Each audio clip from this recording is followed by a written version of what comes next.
Hello and welcome to our group project for the Curriculum and Instruction class at the University of Kansas. It's the spring B semester of 2016 and we're under the professorship of Dr. Jane McManus. We hope you'll join us as we consider the following question. How does the Montessori method of education impact special education students? So to start us off, we need to know a little bit about the history of Montessori herself. So Maria Montessori first began in the field of psychiatry. She was Italy's first female doctor, and she started becoming interested in education and particularly how children learn.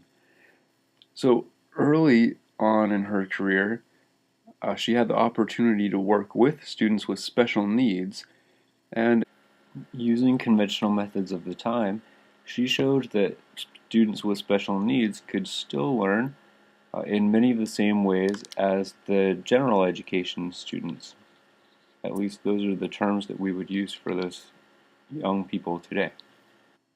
So she went on and began to apply those principles to underprivileged youth, and then began to develop methods of her own.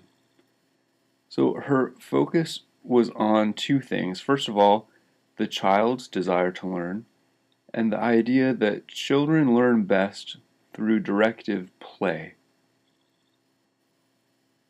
After she had become fairly adept at that, she opened her own school, Casa dei Bambini, and as her methods continued to develop, she maintained that focus on the child and those two aspects, the child's desire to learn and the fact that she thought they learn best through directive play.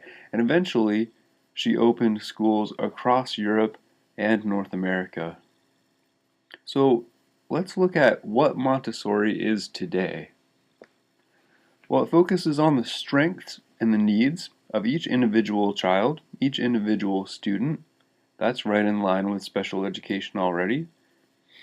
It's self-paced, so students pick an activity and they get to choose how much time that they're going to spend on that based on how long it takes them to complete that activity.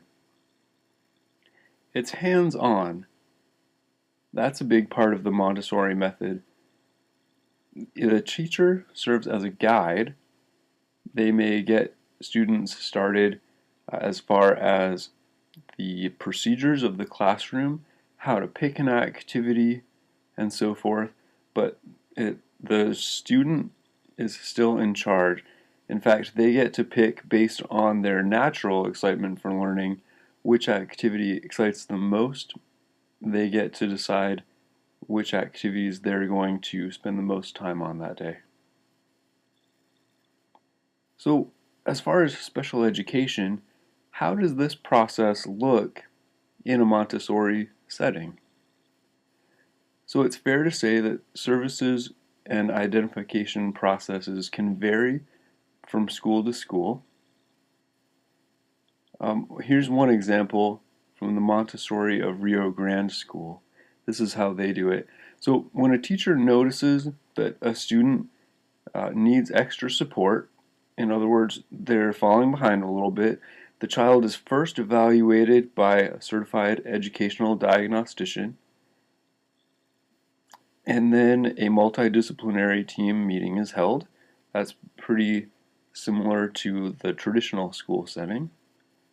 If they identify the student as needing special education services, they'll create an individualized education plan with specific goals. That's also standard in traditional schools. And schools can contract with other services like speech and language pathologists, OT, PT. They typically don't have those in-house because Montessori schools are usually smaller, quite often private, and so they don't have those always attached. So thinking about it from the role of a teacher at a Montessori school, here are some of the things that a teacher needs to be prepared to do. you might have to make more choices for a special education student. You may decide to have certain cubbies with activities that go along with their IEP or that are going to be good for them, and you might ask them, hey, let's do 2 of those today. Or if you're thinking in terms of centers, you might say, I'd like you to, when you get to the science table, I'd like you to do 2 of those activities today. So you can go around to each center, any of the centers that you want, but when you get to the science, I want you to pick 2 of those to do today. There are a bunch of different ways that teachers can make more choices for their students in special education. I'd like you to take a second and think about how that might look in your current classroom, even if you're not in a Montessori setting. Think about the idea that as special education teachers, we can make a few more choices with our students, and I want you to think about how that looks in your classroom. What choices do you make for your students that you might not make for their non-disabled peers?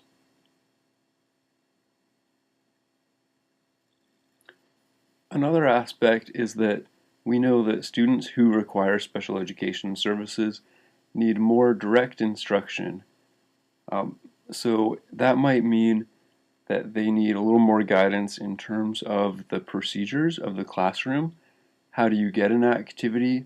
Where might you take that activity to complete it? Once you complete it, what do we do? How do we put it back? Making sure that a student knows when lunchtime is, where the bathroom is, and your expectations for each activity that they're going to complete. How many times do we see this as part of IEPs and our accommodations anyway, to break work into smaller segments and sometimes with less materials? So each activity then, as part of the Montessori philosophy, is going to have a language component attached, and it's going to have actual materials, hands-on materials for that student. It's got to have both language and materials for hands-on learning. A teacher also has to understand that attention and focus are both the child's responsibility and the teacher's responsibility. So it's the child's responsibility in that they have their own passions, their own interests, and they're going to show those interests to the teacher.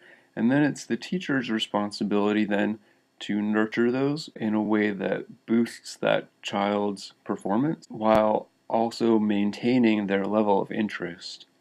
So there's a give and take there. The teacher knows that they may have to give that student some more help, but ultimately in the Montessori setting, it's still the child's role to show that interest, and a lot of the activities that they pick are still going to be based on what their greatest interests are. 2 more things. A teacher in a Montessori setting has to understand that a special education student is going to have some more downtime. They're not going to spend maybe as much academic time as their non-disabled peers. So we have these 9 donuts. We can recognize very clearly those bottom 8, but if you've never seen a donut shaped like that has caramel bacon, salted caramel on it, you might just not know what to think of that until you try it. It's really yummy, by the way. At least I think so. So how many times have we as special education teachers seen or heard about other teachers who have talked with maybe a regular education teacher who now has a special education student in inclusion, and they're just not quite prepared for that?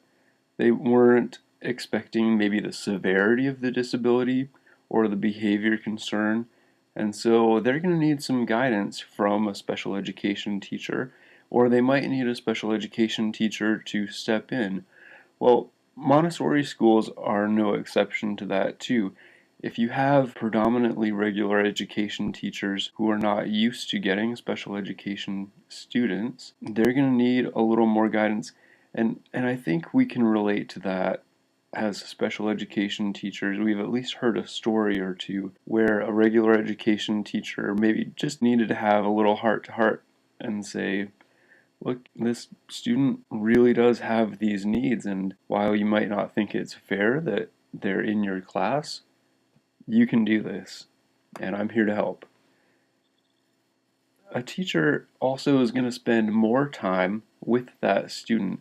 That doesn't mean that they're going to spend all day with that student, but they also have to understand that because that student has some special needs, they're going to need some extra attention.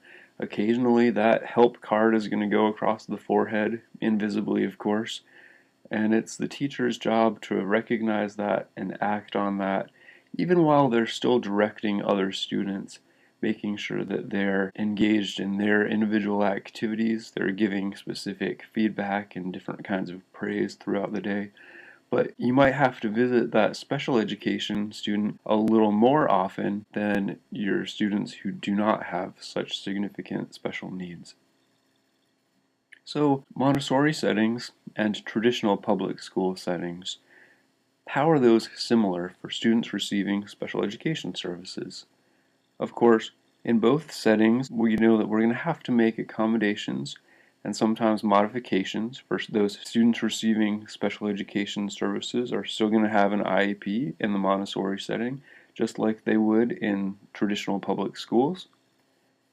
Those students receiving special education services are going to learn differently, and so we're going to need to teach them differently, or maybe at a different pace, or an accommodation of different standards. And of course, we know that they're going to need more direct instruction, more explicit instruction, and that's going to take more time and more attention. That might look like a pull-out or push-in setting for extra help in math or reading or OT or speech. So we have to understand that even in a Montessori setting, they're still going to need more individualized time and attention. So there are both pros and cons that people see for the Montessori method in relation to special education students, and I'd like to start with the pros this evening. First of all, learning is self-paced. In other words, if a student picks an activity, they don't have a certain time limit that they have to finish that within. They can keep going until they finish that specific task. Think about that if you have specific learning disability and you're doing this math activity and you, in a regular education setting, are made to realize that your classmates are way outpacing you and maybe how uncomfortable that might feel. You might rush through it, you might not get as much out of it, or you might just be inclined to not engage in that activity in the future and lag even further behind. So students can spend more time on things that are difficult for them, and that's not necessarily something they're going to get singled out for. The materials are things that engage the senses, and what that means is not only the bottom bullet point here that manipulatives help students with disabilities, specifically in areas of math, and you can think of this in terms of in our IEP accommodations, how often do we write that we need concrete materials or hands-on materials for our students for their academic learning needs? But in addition to that, the top bullet point, students are free to move about the classroom. They're not restricted to a desk or a certain spot in the classroom. What that means is that when you need a break, we don't have the social stigma of getting out of your chair being a terrible thing. Please come back to your seat, finish your work right now. They can take a break, come back to it when they need to, get that movement in between activities, etc. And the work is individualized anyway. So by allowing students to pick an activity that's based on their interests or based on something that they might recognize they need a little more help in, students can spend more time, get that needed support, and quite often the attention from an adult or their guide, as some schools might call that. And it's funny that we use that anyway in our traditional schools. Some more pros are that a student who is at a Montessori school might have that same teacher for multiple years. Now, if you're in a self-contained classroom, you also might have that same teacher for multiple years in a traditional school. But if you're an inclusion student who's spending all or most of your day, you might have a different teacher every year, or even once you get into middle school, every period of the day. So there's a greater range of ages, and children are taught to and can learn from each other. We'll talk about that a little more later in this presentation, so that the older students end up helping out the younger students. And finally, there's an atmosphere that in Montessori schools is stereotypically non-threatening. Students feel equal and everyone is respected. By picking out your own activities, not having that stigma of when you are allowed to get out of your chair or go to the bathroom, or what activity you're expected to pick or how long you're expected to take to complete it. We take out some of the element of competition, particularly the non-friendly competition.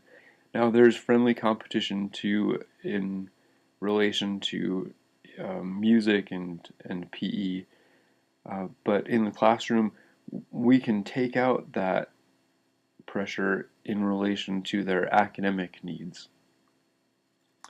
But there are some cons that we recognize for Montessori, for special education students in the Montessori setting.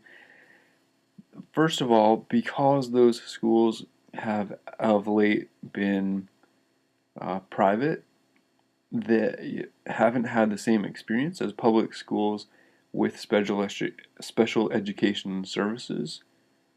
They might not have the same expertise, and what that really means is that those students might spend less time with a certified, highly qualified special education teacher. Class sizes might be larger at the Montessori schools. Independent work can be difficult for students with special needs. And ideally, students need to start in the Montessori program at an early age in order for it to be most effective. And I'd like you to think about why that might be. Why would it be harder for a student to start off in a traditional school and then come to a Montessori school, as opposed to starting in a Montessori school and then joining a traditional education setting?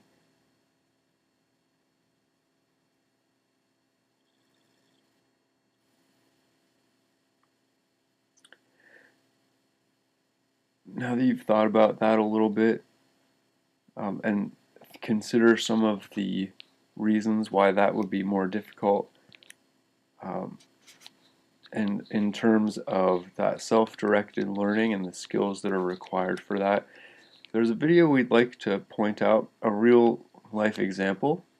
It was uploaded by Eric Johnson, and it is called 24 Children with Special Needs, Montessori Philosophy for Heads of Schools. Hope you enjoy that, and we'll discuss this in a minute. My personal belief is that Montessori education can work for all children when it is adapted with intent for how to best serve this child. Not every school can make every adaptation, not every school can serve every child, but we can't say that the child doesn't fit Montessori. It's that our school isn't able to make the adaptations to meet this child's needs.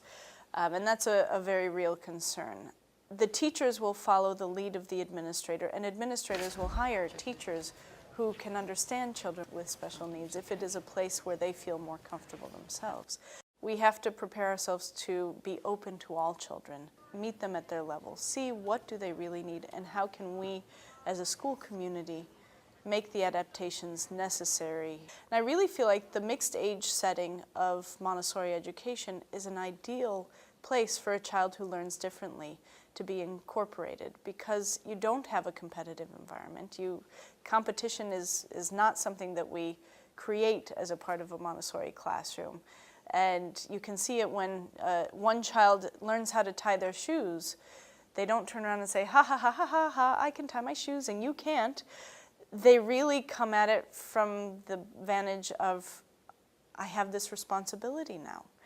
I can tie my shoes, let me help you. And that's a very different message to create a school community around, this idea that capacity leads to responsibility rather than a competitive edge. And that's where special needs fit so nicely here, because you can have a child who might be older than another one but still can't tie their shoes.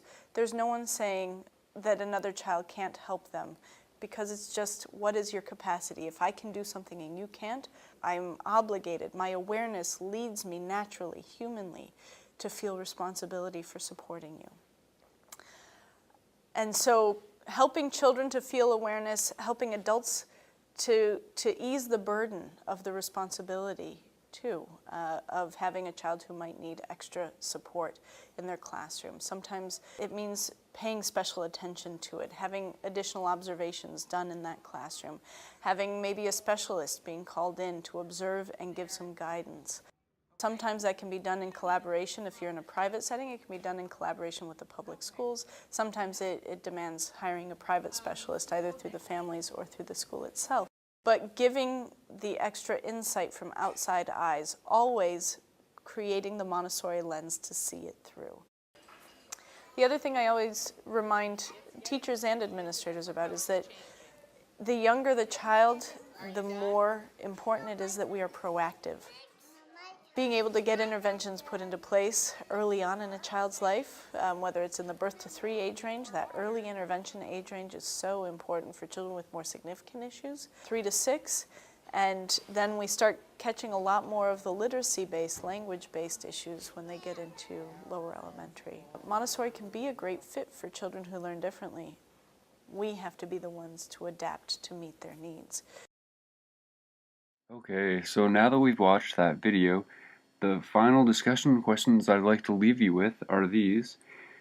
In the video, we heard her say that it's possible for the Montessori method to be adapted to students with special needs if it is adapted with intent, and the quote that capacity leads to responsibility.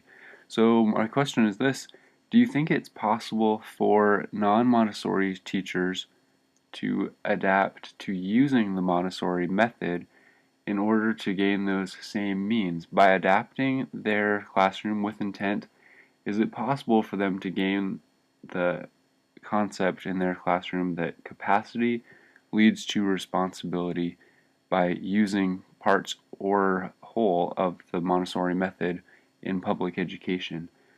So thanks for watching. We're going to leave you with one last example, and the link to this is in the box below. So if you'd like to check out a blog, and one quote from it is, "The school has embraced him, and he is thriving in its nurturing and stimulating environment, which respects and accommodates different learning styles. As we expected, important elements of the Montessori environment closely match my son's personal learning style." So if you'd like to read more from this blog and others like it, feel free to check out the box below. And thanks so much for viewing. Have a great day.